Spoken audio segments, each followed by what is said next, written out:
You served with honor. Gambling addiction doesn't get to rewrite your story. Kindbridge Behavioral Health is here to help with confidential, judgment-free support tailored for veterans and military service members right when you need it. Check out kindbridge.com/appointments and start reclaiming your life. This is the Fall In Podcast. My name's Dave. I'm a veteran of the United States Army and gratefully in recovery from a gambling addiction since January 2020. And joining me today, part of a growing group of people who are raising awareness around gambling harm and this addiction. His name's Daniel, and he is the host and creator of the Addicted Recovery YouTube channel. Hi, Daniel. How are you? Hey, Dave. I am great. Thank you so much for inviting me on. Yeah, glad that you're able to be here. Where are you, first of all? Tell us where you are. So, I'm an Englishman, originally from Liverpool, England. I now reside in Sydney, Australia. You're for me, you're halfway around the world and about 14 hours away. So this is great that we're able to do this. So tell me a little bit about you. Tell me about your background, where you came from, kind of what your journey, and then what kind of brought you to where you are now. Okay, well, gambling has always been a massive part of my life, to be honest. I can't really remember my life before gambling. I started gambling very early. I started gambling at 12 years old. It was the same year my mum and dad divorced. I don't think that was a coincidence. I've spoken on that in therapy a fair bit. I became addicted to gambling very early on. Just two early memories that I've got. One at 14 years old, where there was a horse by the name of Chief Dan George. It was my name, Daniel, and I have a family member called George. So my whole family had bet on it just for the sake of the name.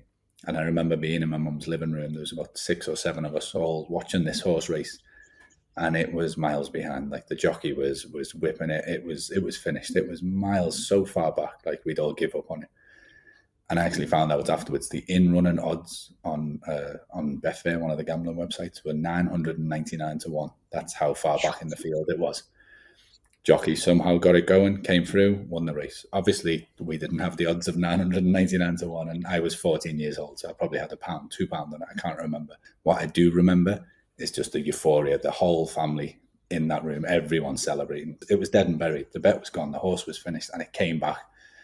That just added to the excitement. It was like we were so close to the abyss, and somehow we've come back and achieved this. And I just remember jumping up, hugging everybody. It was such a wholesome moment. Like, I couldn't tell you what the adults in the room had on it, what amount they had on it. But for me, it was just that, like, family integration. My mum and dad had not long been split up. It was 2 years later, and my dad was there, my mum was there. It was like my family was reunited again. That's always been etched in my memory. A year later, when I was 15, I had a football soccer accumulator. I think it'd be called a parlay over there. I had 4 teams.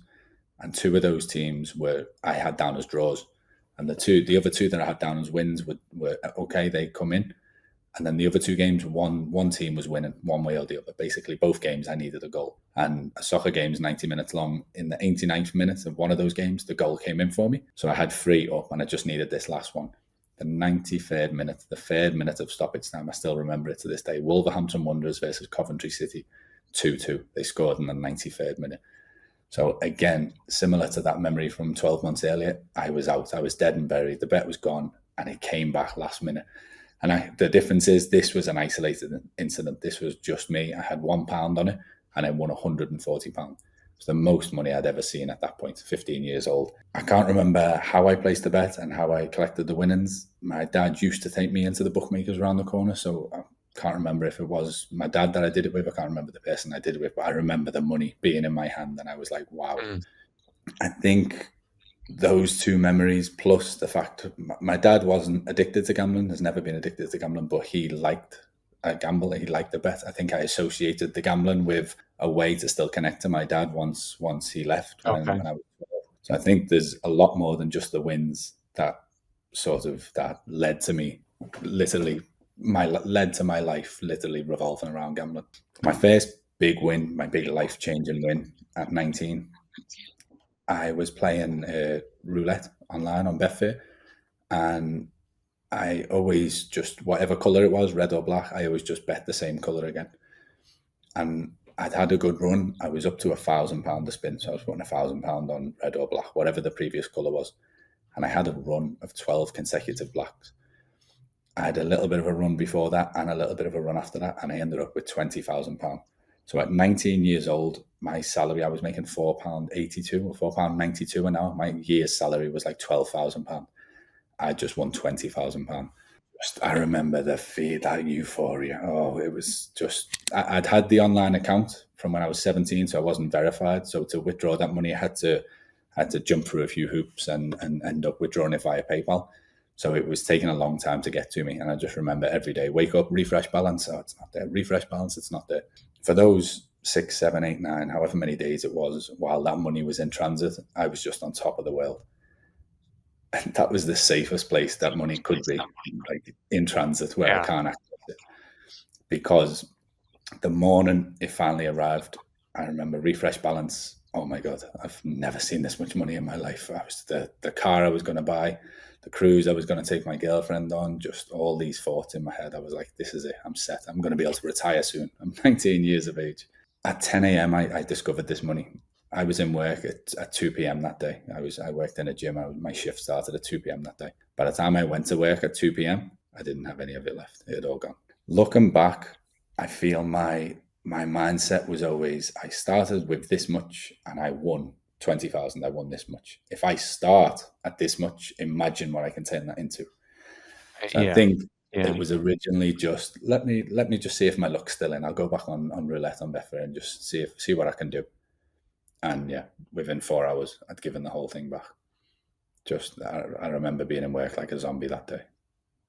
Wow. There's a couple of things come up for me as I'm listening to this part of your story. The first is the fact that, and of course I'm talking to you from the US here, is the fact that you were able to make those online bets at 19 years old, at that young age. And even before that, now it may not have been you directly making the bets at 14, but still, a lot of people don't realize just how prevalent gambling has been for years and years in the UK, and just how, there's shops on every corner, and it's so easily accessible. Another thing that just stuck out for me is how quickly, basically chasing wins, right? Here you are, you open up the account, and here's 20 grand sitting in front of you.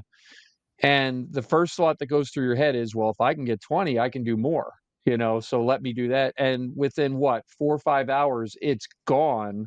For people listening out there who've experienced this should not be new information. For those of you who might not be aware of it, this is how the addiction works. So go ahead. I'm sorry, I interrupted you there. No, not at all. Not at all. I wish I realized at that age what you've just said. If I lost £10, I'd spend £1,000 trying to get that £10 back. If I won £1,000, I'd be like, wow, this feels amazing. What does 2,000 feel like? Wow, what does 5,000 feel like? Now I can accept there was no amount that I was ever going to stop at. But whilst in this, it was always once I get that life-changing money, I'll stop. But I was I was never able to. It happened a couple of times. I feel like the gambling was my escape. My mum, only through love, always said this one thing to me whenever I was sad. She'd be like, it's okay, don't be sad, be happy. Only through love, only through wanting me to be happy, only through wanting her child to be happy. I've since learned in therapy that failed to teach me how to deal with uncomfortable emotions, how to deal with negative emotions. So whenever anything bad happened, anything negative, I had to escape as quick as possible. And the easiest way for me to escape was go and gamble. The two things that jump out at 22 years old when my girlfriend split up with me, bam, straight to the casino. I literally had money ready for a holiday for me and her. And as soon as she split up with me, straight to the casino, lost it all. I remember failing my driving test. I want to say I had some money saved up to buy a car. I'm pretty sure I wasn't able to save any money throughout my 20s, throughout my teens. And yeah, I failed my driving test that night. The money was all gone straight to the casino. It was just, I could not deal with anything negative. Anything bad happened in my life, I'd go and gamble. But then the gambling would just magnify those negatives and just make everything worse. It was that little escape for however long it lasted, sometimes 5 minutes, sometimes an hour, sometimes 5 hours, sometimes a day. Gambling addiction is no small fight, even and especially for those who've served. Fortunately, Kindbridge Research Institute is digging deep to understand it. They're finding answers and building better support for military service members and veterans. Curious? Go to Kindbridge Research Institute, KINDBRIDGE Institute.org to learn more about their ongoing programs and initiatives. Basically, now you're in your 20s, right? And your girlfriend has left you, so you took the money that you were going to use for vacation and you just spent it all to go out and gamble. You had gone out to get a driver's license. The driver's license didn't work out, so the money you were saving for a car, you've decided to gamble that away. And it makes sense when we don't want to deal with something that's uncomfortable, especially those of us who've struggled with the addiction. That's the best way to not feel it, right? Is that a fair way to say that? Yeah. 100%, 100%. I not only did I use it as an escape, I loved it. My whole life revolved around gambling. The morning shift when I'd go into the gym, we'd pull the newspaper out and I'd pick my horses out for the day. I say horses, I'd normally pick one horse and that would be my horse for the day. I'd study it meticulously. I'd be like, this is the one that's impossible, not going to lose. The second it would lose, that's when I lose control. So straight away after that first bet, I'm like, I need that money back right now. I'm betting on the next race. So I've put 4 hours of research into this one horse. It doesn't win. I then just pick a number for the next race. And it's just crazy how the brain switches like that. But yeah, my whole life just revolved around gambling. When I was 25 years old, I started to get a bit involved with drinking excessively, and I used to work in a restaurant, and across the road was a bar where my friends worked. I'd lock up in the restaurant, go over, sit with my friends while they're sort of closing up. I'd have a couple of drinks with them. I'd drive home, get a shower, get ready, and come back to the pub to pick them up again. At that point, I'm probably already over the limit, the drinks that I have with them, and then drive home. I come back, pick them up, drive into the city centre, we have a night out, and then I'd be the designated drunk driver home. I did this for about 6 months, and I remember my sister saying to me, like, Daniel, why do you do this? I don't want to have to bury my baby brother. And I felt invincible. I just remember going, I get away with it. Why wouldn't I do it? I'm in full control. I know what I'm doing. And I made a promise to her. I said, if anything ever happens, I promise you I will stop. I'll never do it again. This one fateful night, we've the same as always. I've been out all night, and then I'm dropping my friends off. And I've got 6 of us in the car at one point.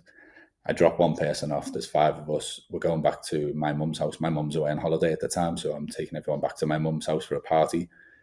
And there's a fairly big hill that's on a sort of a massive curve, literally 20 seconds away from my mum's front door. I've driven it 1,000 times, and this one time, I don't actually have any memory of my last memory is turning right at the top of that hill and just entering this hill. This hill is about 1 kilometre, about 2/3 of a mile long. I've been going that fast down it. I've lost control. My back left tyre has clipped the curb.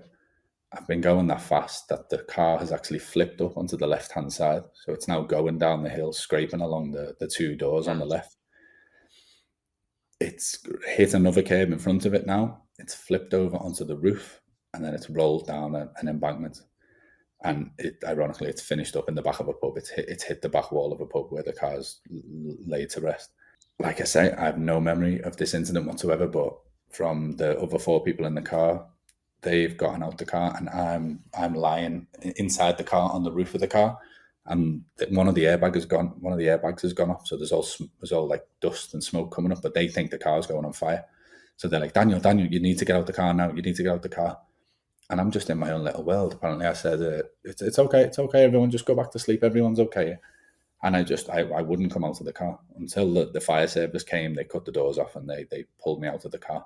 The only memory I do have is getting wheeled through the hospital at whatever time in the morning it was, and the doctors or the nurses, whoever it was, saying to me, Daniel, who are you? Who are you? Who are you? We need to know who you are. We need to tell someone you're here. And I scream back at them, I'm nobody. Don't worry about it. I don't want anyone to know about this. It doesn't matter who I am. That was my only memory. Huh. So I woke up the next day in hospital all dazed, and my sister's standing over me. And I'm all confused, and I say to my sister, "Oh, what's going on?"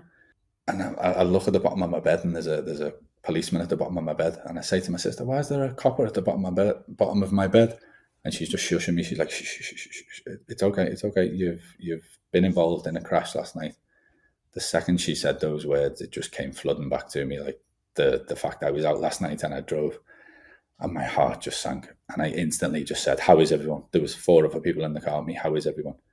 And my sister reassured me straight away and said, "Everyone's fine. Everyone's okay. Cuts and bruises. You're the worst one." Like the relief I felt in that moment, like even looking back now, just the thought that if I had have majorly impacted someone's life, or even worse, I'd have ended someone's life, Yeah. I don't think I would have come back from that. Like we're still 9 years, 10 years before I finally get out of this addiction at this point, but I don't think I ever would have come back from that. It turned out I got brain damage in 2 parts of my brain. One part was the memory part of my brain, and the irony is I can't remember what the other part of my brain that got damaged. Huh. But it was very serious. Like I had to go to a brain training clinic for months afterwards and do all these activities and all Wow. these sessions with people to assure there was no like long lasting damage, which I do believe there has been, definitely. But I just remember that out of the 4 people who were in the car with me, one of them was sort of my girlfriend at the time, and she stood by me. The other 3 people all made up really damaging statements about me and came up with loads of lies, and like I was high on cocaine. They didn't know I'd been out drinking all night. They were unwillingly got in the car. Basically, Mm. they made all these damaging statements to enhance their claims, the money that they Right. were going to get to sue me. Basically, it just destroyed my faith in humanity. I remember like not leaving the house for a couple of weeks, and my family said I was just this different person. So the gambling just escalated after that because I couldn't deal with negatives, and the gambling was the only thing that made me feel good. I just felt so shit and so guilty about what had happened and about the fact that I'd impacted other people's lives. And one of the worst parts about it is I made that promise to my sister. I said, if anything ever happens, I'll never do this again. On at least 4 or 5 other occasions after that, due to my gambling addiction, due to needing to get a bet on, I drunk drove. One time was a wedding. To come back from a wedding, I was an hour away from my city, and I had the edge to gamble at the end of this wedding. Even though I had a hotel room at the wedding, I chose to drive back an hour over the limit and go to the casino. And then the 4 or 5 other times were because my family eventually got involved, and I was made to self-exclude from the free casinos in my city. Mm-hmm.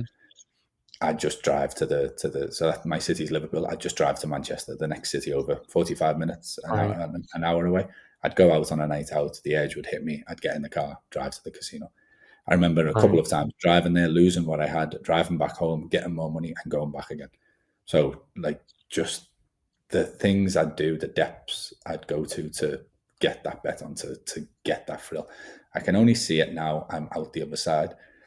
I just needed to be in action. While I'm doing it, I'm convinced this is going to be the time that I win.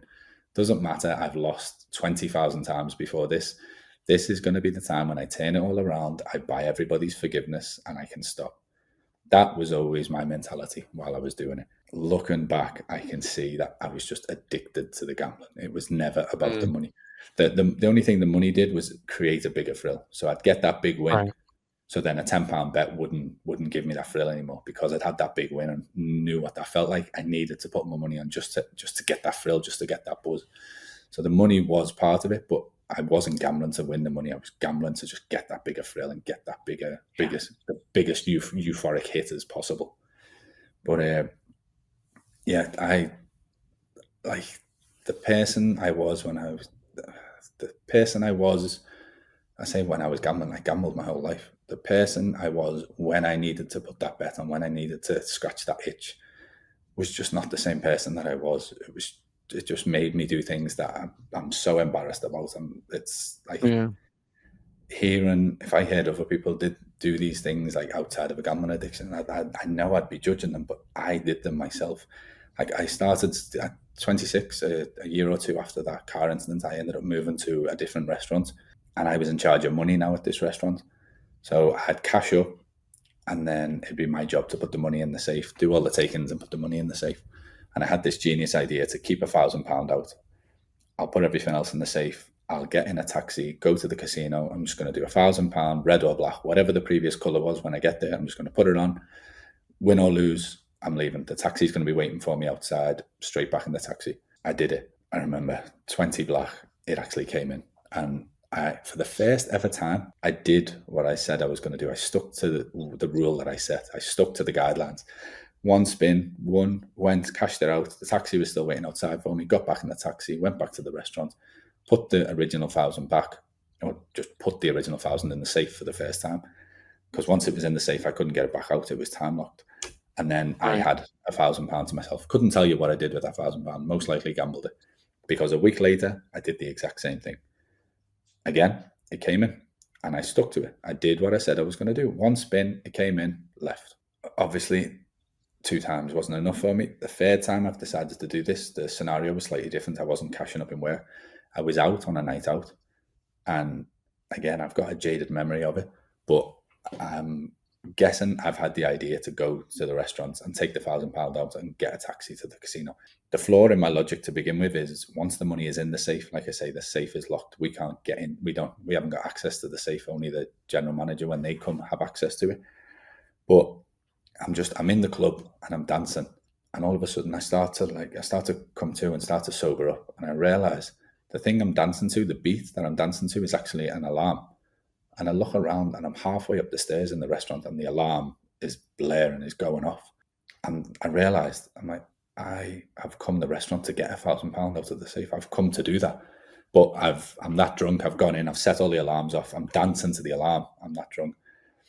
The police have come. The 2 other managers vouched for me. They said, they obviously didn't tell the police what I was doing, but they vouched and said, yeah, he's the manager. He's just drunk. He's silly. And the police left. One of the other managers did a deal with me. They said, this will go no further. We won't speak to any of the higher ups as long as you attend the Gamblers Anonymous meeting. So age 26, 27, the first time I went to a Gamblers Anonymous meeting. It worked for a few months. Then after a few months, I'd feel I was cured. Look, I haven't gambled for 4 months. I've got it under control. I can go and do a small parlay. I can go and do a small turn of a card on blackjack with the same disastrous results every time. Always get out of control. I remember one time coming back from a casino, and I spoke earlier about this will be the next time. This will be the time when I win all that money and I buy everybody's forgiveness. I've come back home 7 o'clock in the morning with a big wad of cash, and I've walked in my mum's front door. My mum's awake, getting ready for work, and she's asked me, where have you been? And I'm like, I've been to the casino. Look what I've won. And I pull out all this money. And she just goes, but you've gambled. I'm like, yeah, but look at all the money I've won. She's like, I don't care. You've gambled. You said you weren't going to gamble, and you've been out and gambled again. I realized in that moment, the money didn't matter. She was more bothered about the fact that I was harming myself. I was harming everybody around me. I was putting stress on everyone around me. I still didn't realize. I can only see this looking back, that it didn't matter. That big win wouldn't have been able to buy everyone's forgiveness. I needed to stop for myself. But yeah, it was always out of control. It was my life. When I went to Australia for a holiday, on my second to last day, I was in a bar and I spotted this girl at the bar. Me and my nephew were in Australia together, and we spotted 2 girls at the bar. I said to my nephew, go and talk to them. Ended up talking to them, ended up spending a night with them. And then I've said to this girl, as the night's drawing to a close, I'm like, tomorrow is my last night in Sydney, and then I'm going back to England. Let me take you to the Opera House. Because I'm thinking in my mind, 2 birds, 1 stone. I can say I've been to the Opera House, and I can say I've took an Aussie girl out on a date. So it's like 2 a.m. Friday night, Saturday morning at this point, and she says, there's no way you'll get opera tickets now. It's too late. You won't get opera tickets. I'm like, challenge accepted. Give me a number. I'll speak to you tomorrow. So I'd already lost all my money at this point. Like I say, I only had 1 more day left in Sydney, and I'd gambled all my money. I messaged my mum and my sister back home, got them to wire me some money over, bought these opera tickets, took this girl on to the opera, my last ever night in Sydney. We kept in touch for a little bit, and then she was coming to Europe a few months later. I told her, don't go to London. London's not that good. There's not much to see. Come and see me in Liverpool. She actually come for a full week. We really hit it off. Ended up getting in a relationship. We did long distance for a year. And then I decided I want to move to Australia now. I thought, I've got to get myself right. I don't want to go over there as fucked up as I am. I need to sort myself out. So I saw a gambling counsellor for the first ever time. And for 8 months, I actually did a bit of work on myself. I realized for the first ever time in my life, I am an anxious person. I do suffer with anxiety. I remember the therapist saying that to me, you're very anxious, aren't you, Daniel? And I was like, am I? No, I don't think so. And she made me realize I am. Like, I was panicking about being 60 seconds late. And she was like, you're very anxious. So that was the first ever time I did a bit of underlying work. It wasn't just trying to avoid gambling. I actually done a bit of work on myself. So when I got to Australia, I was 8 months clean. I had 8 months behind me of not of recovery. I had 8 months of abstinence behind me. When I first got here, I had a completely clean slate, no debts, no CCJs, no debts that had been unpaid. My credit score was completely neutral again, instead of the terrible credit score I had back home. I think I did about another 6 or 7 months without gambling. So I built up a decent credit score, working, regular income. I actually had savings for the first ever time in my life. I had a credit card that I'd never used that was just sitting there. And in 2017, I discovered Bitcoin and I discovered leverage trading. For those that don't know what leverage trading is, it's investing on steroids. It's basically, I am betting whether the price of Bitcoin goes up or Bitcoin goes down. I'm not buying Bitcoin. I'm not investing in Bitcoin. I convinced myself I Right. was. I won an awful lot of money. The first ever night I did it, I won $4,000. And I was like, this is it. This is what I was supposed to be doing. I've been gambling all my life. I'm supposed to be investing. And I say investing in inverted commas. I was like, this is my calling. Finally, this is what's going to get me out of this mess. This is where I'm going to make that $1 million and I can retire. It was a Friday when I won that $4,000. The next day, my girlfriend at the time, Julie, the girl that I spoke about earlier, that I've moved over to Australia for, we're going on a hike the next day around what's called the Blue Mountains. It's this very scenic place just outside of Sydney. And it's very rugged terrain. So as you can imagine, the signal isn't very good. So I start losing this $4,000 as I'm on the mountain. So I'm walking around the mountains. I've got my arms up in the air, trying to get my phone, trying to get the best phone signal possible. It's coming and going. And that $4,000 just disappears instantly. I end up dipping into those savings, the first ever savings that I had in my life. I end up dipping into them. By the time I got out of the Blue Mountains, I'd lost that $4,000. I'd lost the money I originally put in.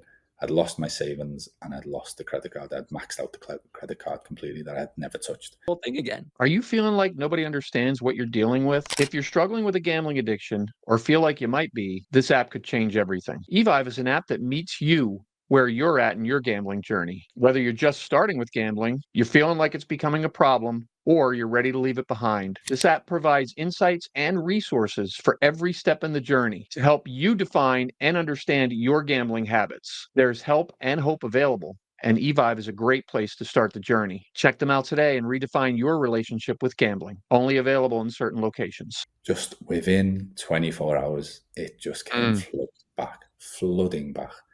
Because I just didn't do the work. I just avoided gambling. I just stopped gambling. I just didn't go near it. So as soon as a seed got planted, I was back into full swing. By the end of 2017, I'd racked up $57,000 of debt just through manipulating Julie, losing what I had, getting a loan. I was able to get a loan from my own bank because, like I say, I had such a good credit score in Australia. I lied to them and told them it was for a wedding, and I was able to get a rather large loan. I lost that within a couple of weeks. I needed to fix this. I needed to get that money back. I was able to manipulate Julie into letting me use one of her credit cards, and yeah, it's crazy how the addiction just came back overnight. It was back in full swing. At that point, I handed over control of my finances to Julie. To the end of 2017, she took full control. I abstained seriously. I was attending meetings. I'd handed control over my finances. I just avoided anything to do with money, and it worked for 18 months. And then my first daughter was born. I said, I'm too busy for the meetings now. Look at this little angel. I remember holding her. I remember cutting the umbilical cord and holding her.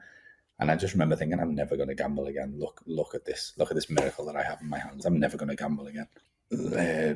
Shortly after the world got locked down in 2020, Bitcoin started making moves again. It started going up. And again, I just had no strength against it. I'd done no work. I just avoided it. So as soon as it was in my face again, as soon as it became mainstream, I was right back in there. In Australia, we were able to withdraw $10,000 from our superannuation, from our pension. I manipulated Julie again, got her to do it for me, got her to do it for her. Lost that pretty quickly. I had to keep lying to Julie because she's got control of the finances. She can't see the crypto, but she's the one who's controlling the money to put in there. I had to keep lying to her, saying, listen, Bitcoin's going to go up really high in the next 24 hours. Give me the credit card quick. I was just trying to cover my tracks. Once I had lost this, I couldn't tell her. I couldn't come clean. I needed to win it back.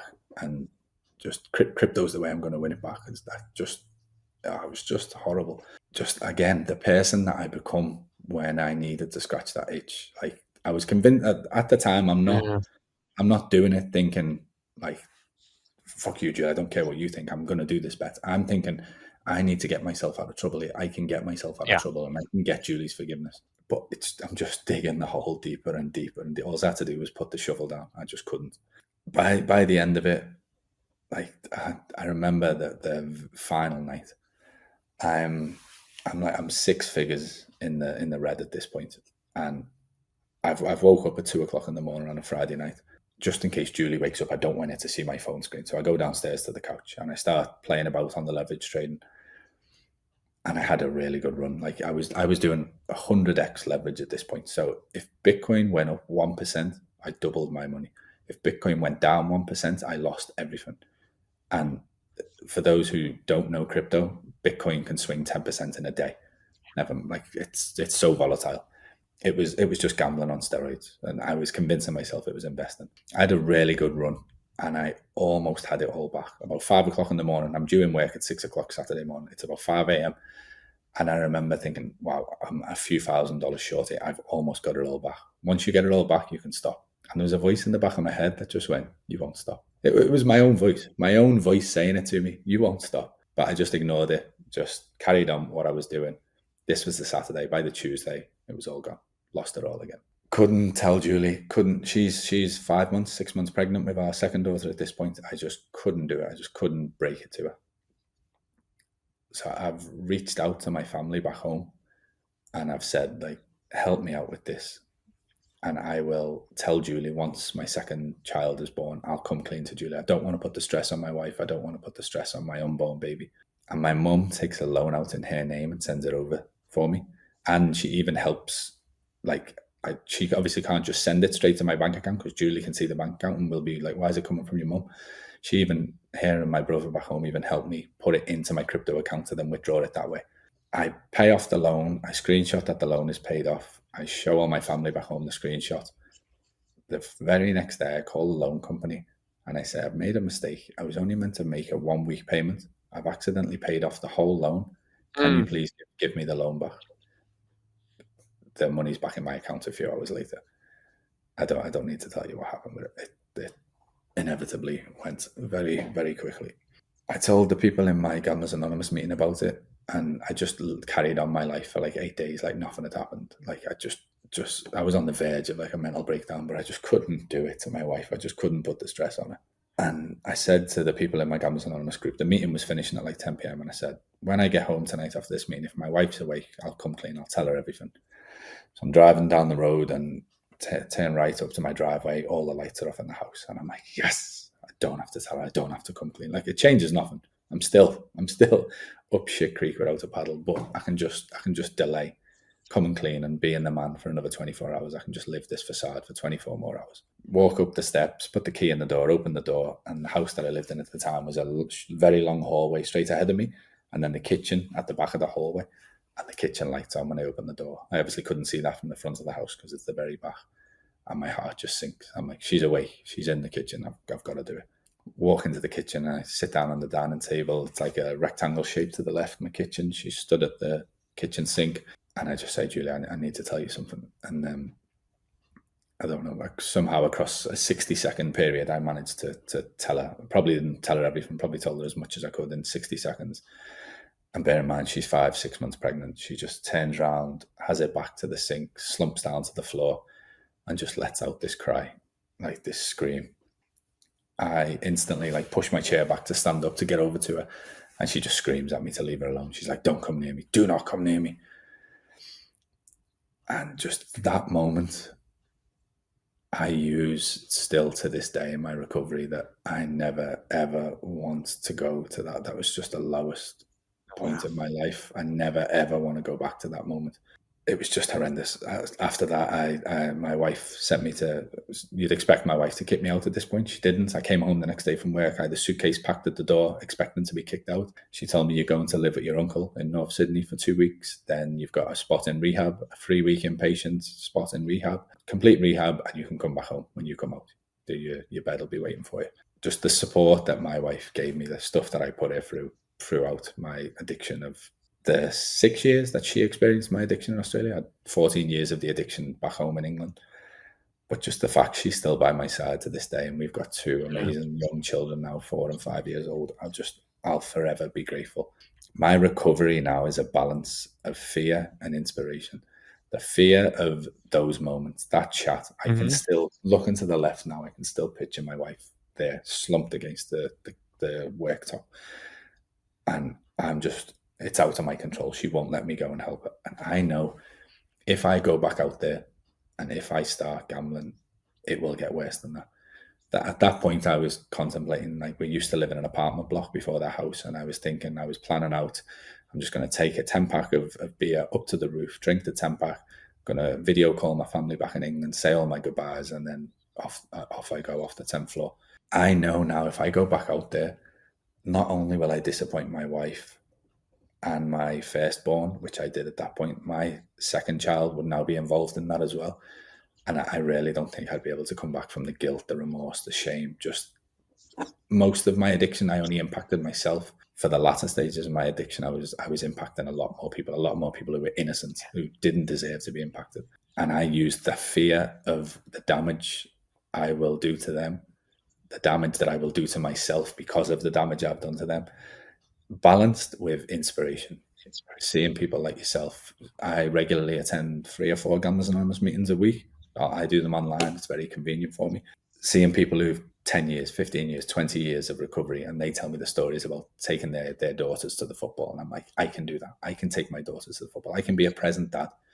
So it's a balance of fear and inspiration that Yeah. keeps me on my recovery journey now. I know I can be the supportive husband that my wife deserves, that I want to be, and I can be the amazing dad that I know I'm capable of being, as long as I stay away from that bet and I keep doing the work on myself. I see a psychotherapist once a month.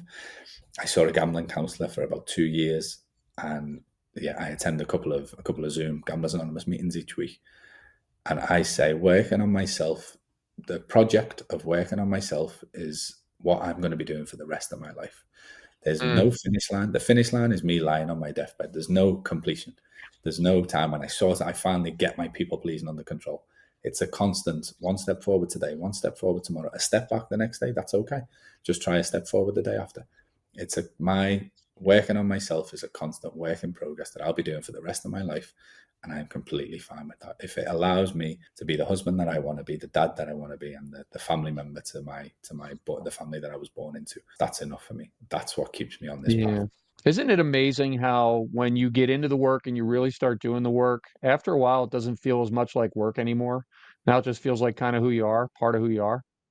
I love it. I love just the progress, this lying, putting my head on the pillow. What I say now is, I've really suffered with people pleasing throughout my life, and what I now say to myself is the most important thing is how I feel about myself when I'm by myself. What other people Yeah. think isn't important to me anymore. As long as I know I've tried my best today, even if I've tried my best and I've failed, as long as I've tried my best and as long as my intentions are to try again the next day, that's good enough for me. Like recovery, finishing my gambling addiction and going into recovery didn't make my life perfect. I'm going to use a quote from Gamblers Anonymous. It helped me deal with life on life's terms. So I can face up to Yeah. problems now. I can have those uncomfortable conversations when I need to have them instead of just escaping Right. and going to gamble and not being comfortable with negative emotions and thinking all that money, when I win all that money, I'll just be able to buy my way out of problems. I've realized now, I've accepted life is going to have problems. Life is going to throw problems at me. I can deal with them. I can process that problem and I can try and figure it out. When I was gambling, I just didn't want to. I just wanted to escape and go and gamble. But now Yeah. I'm living my life. And I say now, I am the best version of myself I've ever been. That's great. So then into your life and this started for you, from what I understand, last November, the Addicted Recovery YouTube channel. How has that been part of your recovery? How did that come about and how's it been part of your recovery? So I spoke briefly about my gambling counselor there. He would literally have a box of popcorn on his lap as I'd walk into the office, and he'd say, "Daniel, what stories have you got for me this week?" Just I would have him in stitches some weeks. The stuff that I'd tell him, he just couldn't believe the life that I had lived and just the situations I get myself into. And he said, "Daniel, you need to write a book. It will be a bestseller one Mm. day."